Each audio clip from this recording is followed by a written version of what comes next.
This is the Eachine E520s, which has the it's GPS capable. Yeah, I'm gonna fly it around, test out the functions, and see how it does.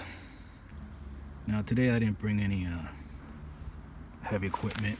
I just brought out the drone itself. No landing pad, you know, no camera, no action camera. I just wanted to show you guys what exactly you see from the 4K camera that's mounted on it. It doesn't have any dampening system or gimbal function to this camera. It just goes, you know, you have to manually move it up and down. The footage is not bad. These are your antennas, the RC, GPS, I believe. Please correct me if I'm wrong. And yeah, that's basically it. It's a very simple drone. I love this drone because it's easy to handle. It is a beginner level drone. You could really learn how to fly drones if you haven't before. It's affordable, and yeah, it's a lot of fun. So let me get this baby calibrated, and let's see what she does.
The only thing that worked on the app was the follow me function, as you saw in the video.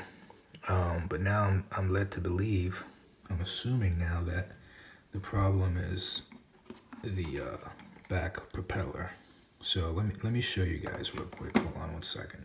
I'm going to turn on the drone. So you notice that the left-hand side, the LED lights are blinking. The front lights are fine, but the back one is just not functioning. Now the propellers do spin. I'll show you right now. I can still bind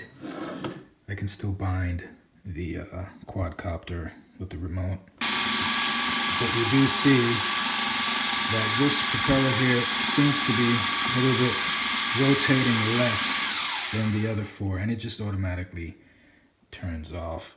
I'm not sure if it turns off by itself because it's has some default setting or something that if you don't take off, it just automatically turns itself off. I'm not sure if that's the case or if this is the case. Some short circuit or something that's just prompting it to shut off. I'll take it out tomorrow if there's good weather, and I'll see if that's the case. But yeah, I just wanted to share that with you guys. And yeah, I'll have more for you on the next video.